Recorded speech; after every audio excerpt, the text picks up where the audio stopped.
live105.com. Check. 1, 2. 1, 2. I guess this works. La la la la. It's Miles to DJ, Live 105, with Marina and the Diamonds. Hello. Hello. How are you? Bit tired. Yeah? But very excited. I'm in America.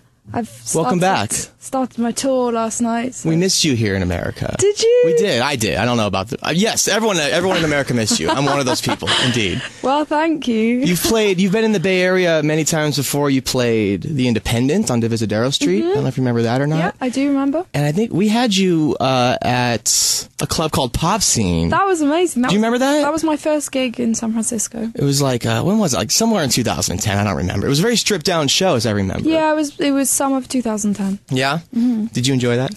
Yeah, it was amazing. But I remember, at the time it was quite stripped down, so came back and did The Independent afterwards. When you come to San Francisco, do you have any time ever to do anything, to kind of see the city? I mean, it's one of the... I like to think and hope that's one of the nicest and most prettiest cities in the world. So do you get to experience it at all? It's like the most bizarre thing with this city, because everyone talks about how incredible it is, how beautiful it is. But the 2 times that I've been here, I've had the misfortune of staying like around Tenderloin.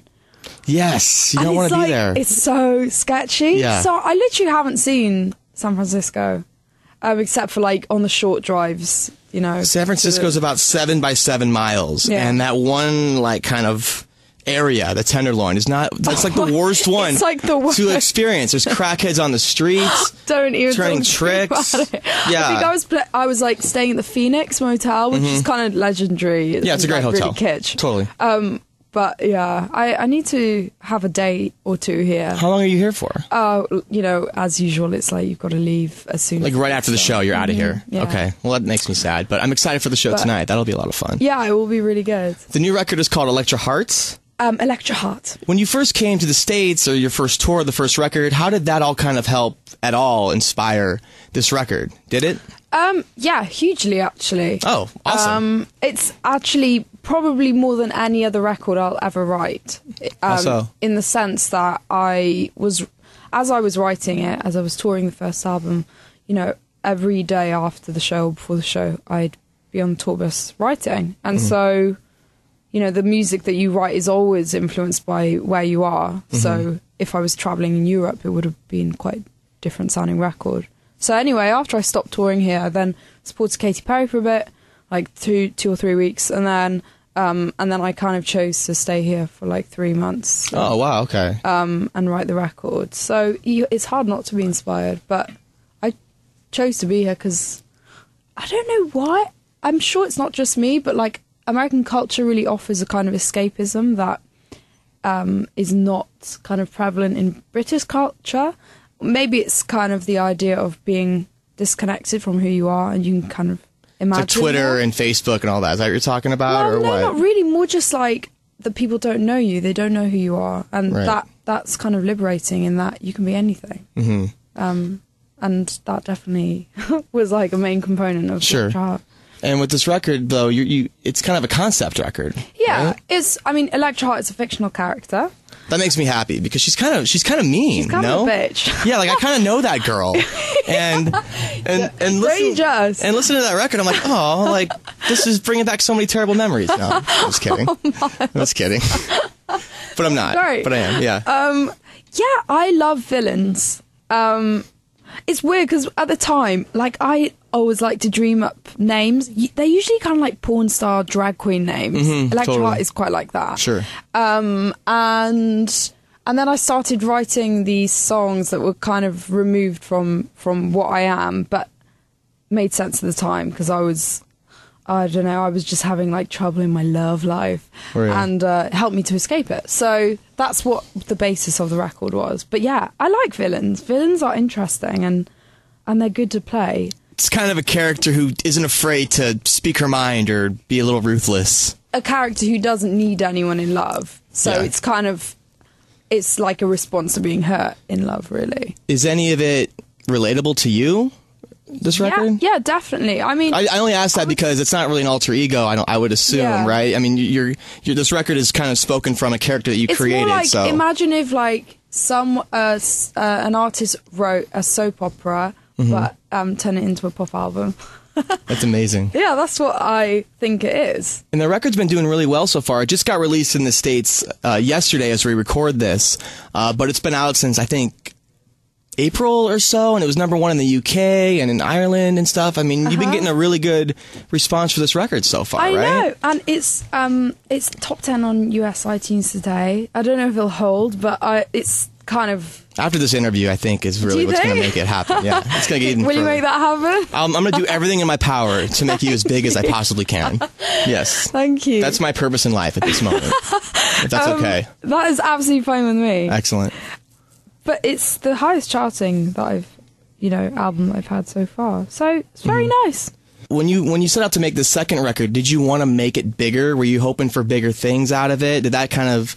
Because I feel like the first record was really great, but it wasn't as big as it maybe should have been. Yeah, and it was also the production was kind of... It was right for the record, but because I am a left field pop artist...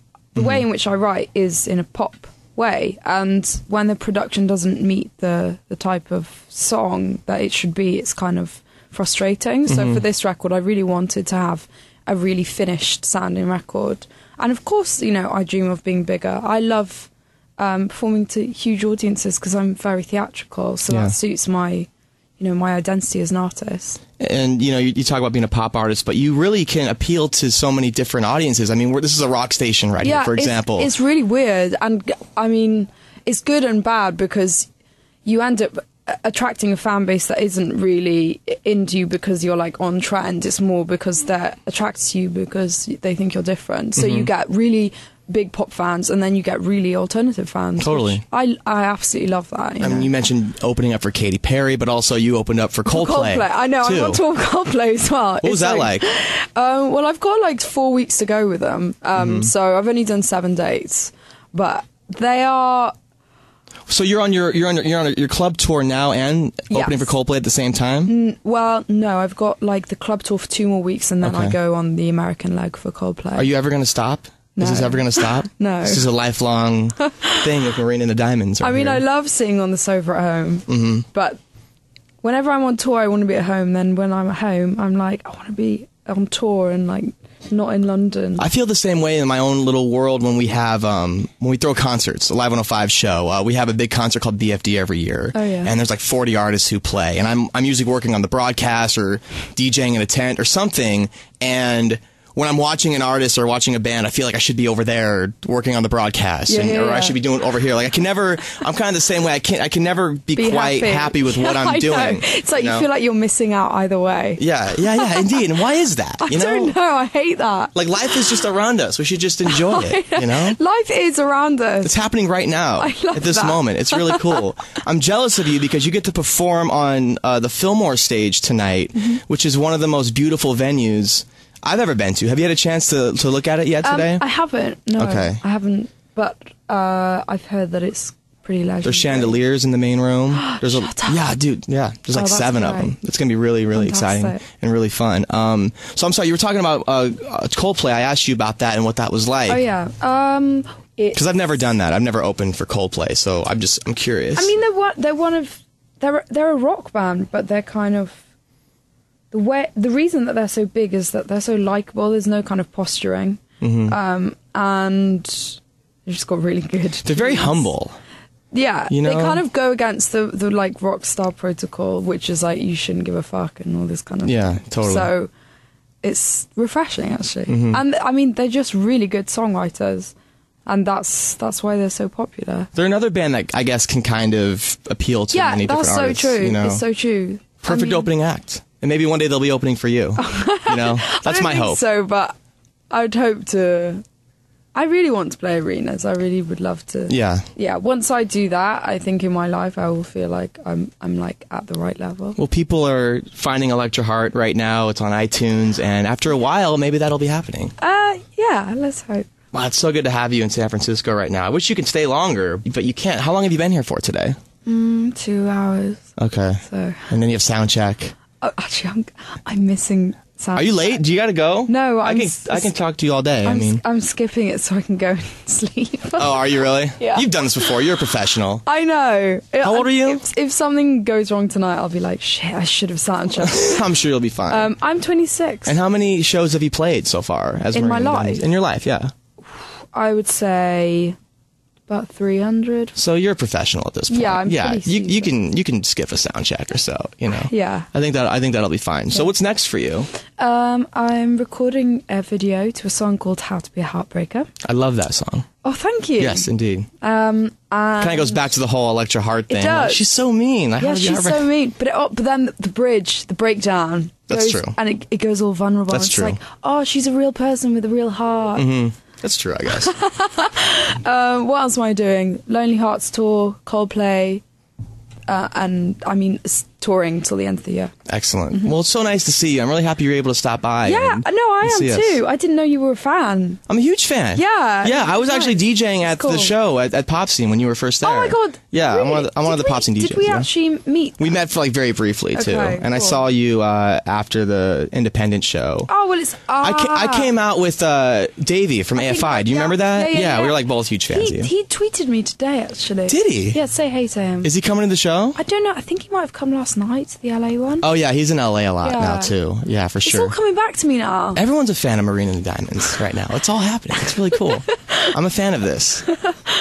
So yeah, the new record, it's called Electra Heart. It is quite good. It's very good. It's the best album of 2012. I'm just going to throw it out there. Isn't it? What's your favorite album of the year so far? In my mind.